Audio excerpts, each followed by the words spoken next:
stray cat's John. I'm a feeling Casanova. Hey, man, outside. Get a shoe thrown at me from a... Hello, ladies and gentlemen. I am the Omni Viewer, and welcome to Genre Benders, Obscurities, and Flawed Gems, where we look at the best stuff you've never heard of. Today is St. Valentine's Day, a day when people who are in relationships struggle to find new ways of being romantic, and those of us who are not in relationships make videos to post on YouTube in order to distract ourselves from the soul-crushing loneliness.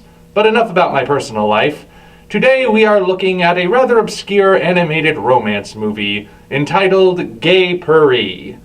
And that's gay as in happy. So if you were expecting a movie about something else, well, sorry to disappoint.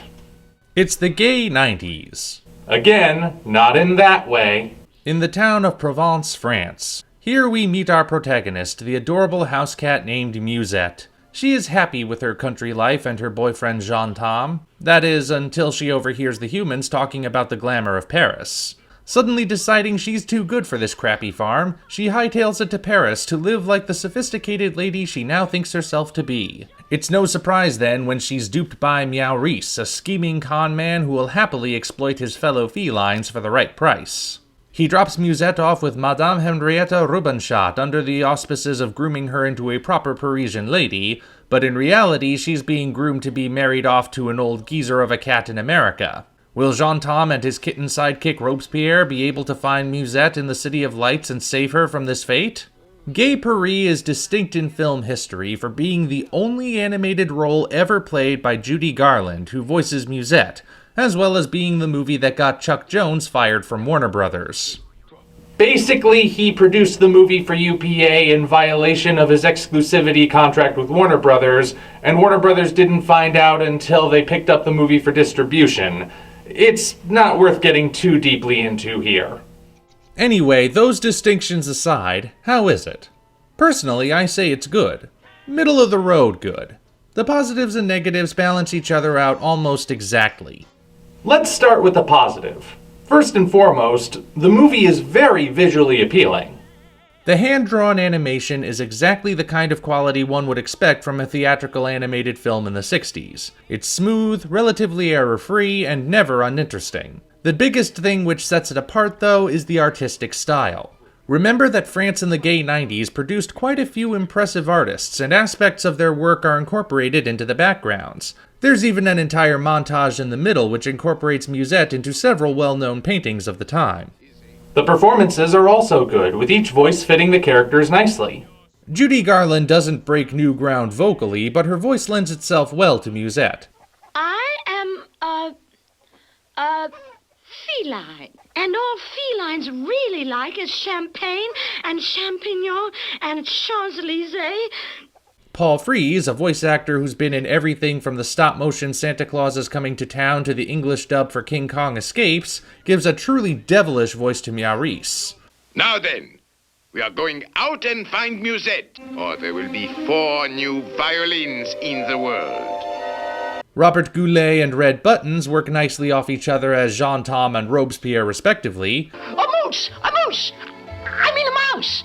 It's as big as a roos! I mean it's a whopper! A mouse? Where? Where? At the barn! And of course, Mel Blanc is there to fill in for all manner of extra characters along the way. Why didn't she like you? Your whiskers tickle cats, and since I can't stand to be tickled by no cats, I'm gonna tear your tails off and have 'em for breakfast. All in all, it's a great cast. For the negatives, the biggest one is that Gay Purr-ee is cliché. We've all seen this story before. Someone who's lived in the country decides to find fortune in the big city only to fall in with bad people who take advantage of them and make them realize how much better life in the country is. Everyone falls into the roles you would expect. The damsel, the good boyfriend, the wicked villain, the comedy relief, the faceless minions, you name it. If the characters were humans instead of cats, there would be nothing to set it apart. Actually, if the characters were humans instead of cats, Maurice would be a human trafficker. It occurs to me this movie could never be made in the modern day. Anyway, the movie is intent on telling this cliche romance precisely, just with cats instead of people. And while I can't fault a movie for doing exactly what it sets out to do, that does mean it might not appeal to everyone. This movie sticks to its formula like glue. Or at least it does up to a certain point. I generally don't like to get into spoilers on this particular review show, but I can't talk about the one subversion in this movie without giving away the ending. So, jump ahead to this time in order to avoid spoilers, I guess. 'Cause I'm going for it. So as I said, this is a movie we've seen before, so we know how it's supposed to end. We expect Jean-Tom to beat the tar out of Maurice and save Musette, and the two will go back to Provence and live happily ever after in their simple country lives. This is even directly foreshadowed in the conversation that convinces Musette to go to Paris in the first place. How can you allow yourself to go to seed like a fat duck? Ducks don't go to seed, my dear sister. Well, like a vegetable then. That's what you are, Marie, a cabbage, an artichoke. True, Jeunesse, and vegetables are happiest on farms. Now, even though Jean-Tom does rescue Musette and pummel Maurice, the rest of the ending doesn't quite go the way you would expect. See, about midway through the movie, Jean-Tom and Robespierre also run afoul of Maurice, who gets them drunk on champagne. This leads to them getting shanghaied on a ship bound for America. Again, this movie could never be made today. Jean-Tom and Robespierre team up with a human who has also been shanghaied, and they head to Alaska for the gold rush.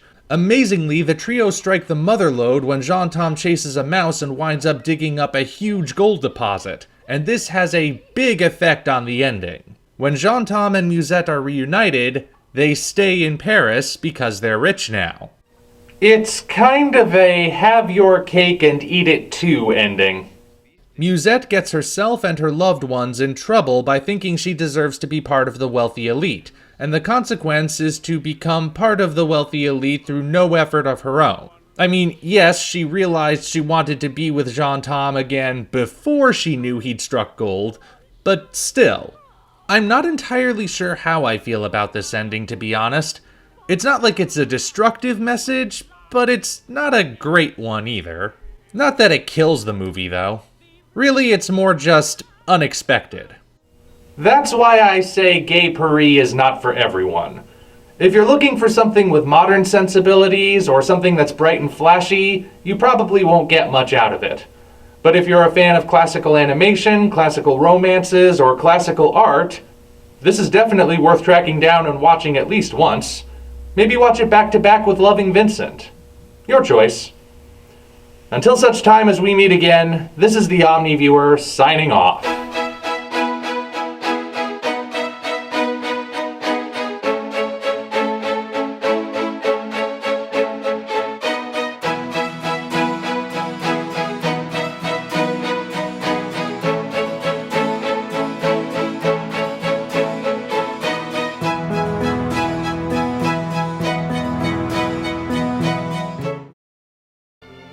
Oh, I wish I were dead. Oh, boo-hoo-hoo. So do we.